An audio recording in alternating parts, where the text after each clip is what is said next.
This news update is brought to you by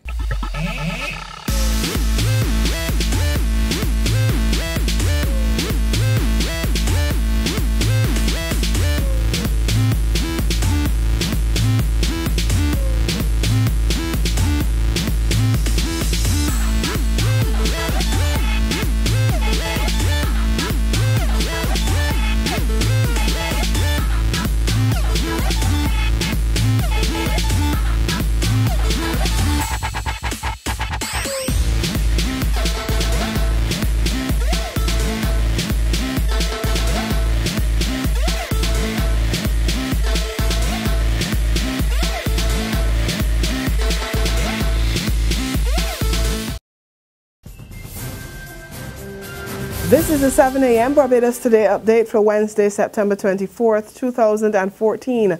I'm Dawn Paris. Good morning.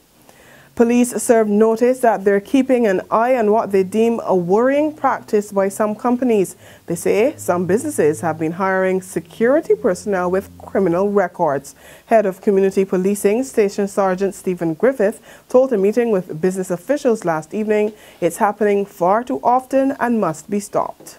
I would want to know whether they're doing surveillance for themselves or they're doing surveillance for you. You decide. A person who's a security officer must have an authentic security license issued by Defense and Security. How do they get that? They must produce a certificate of character from the police. It is like asking a mouse to wash cheese.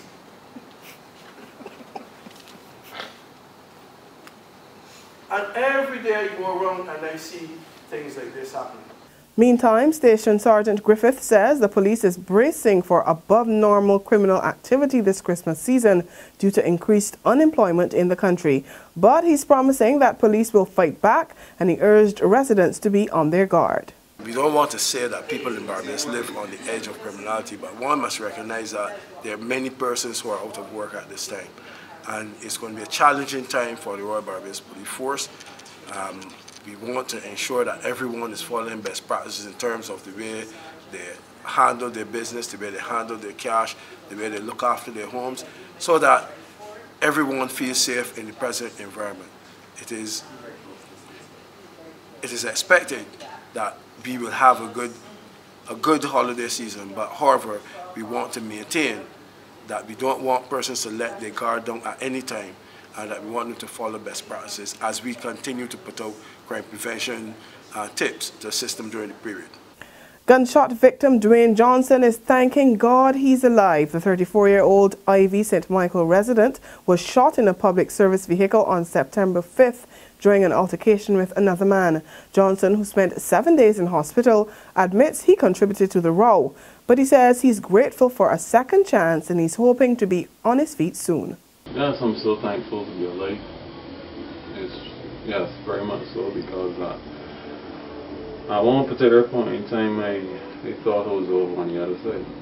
To sports now, Minister of Sports Stephen Lashley is promising to take action on a call from one of the island's top hurdlers for athletes to be given more recognition. Shane Brathwaite, who captured the bronze medal in the 110 meters at the Commonwealth Games in Moscow last month, wants to see photos of top athletes posted at the airport.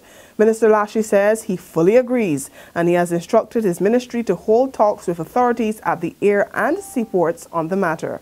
I believe that the walls at the airport are too bland, and when we have such illustrious stars in Barbados, we should be celebrating. We should have all the huge billboard photographs appropriately adorning our airport. And it's also my wish that, working along with the private sector, that we should have some billboards too along our major highway, ABC Highway. There's regional and international news after this short break. Hi, I'm Red Plastic Bag. Anyone who knows me knows I don't like cold.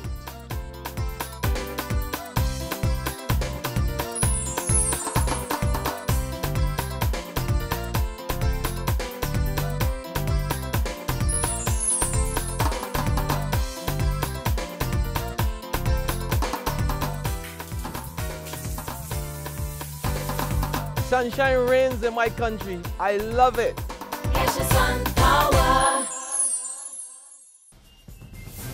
In news of our neighbours now, the Jamaica government has embarked on a $2.6 million program to retrofit air conditioning systems in public facilities across the island.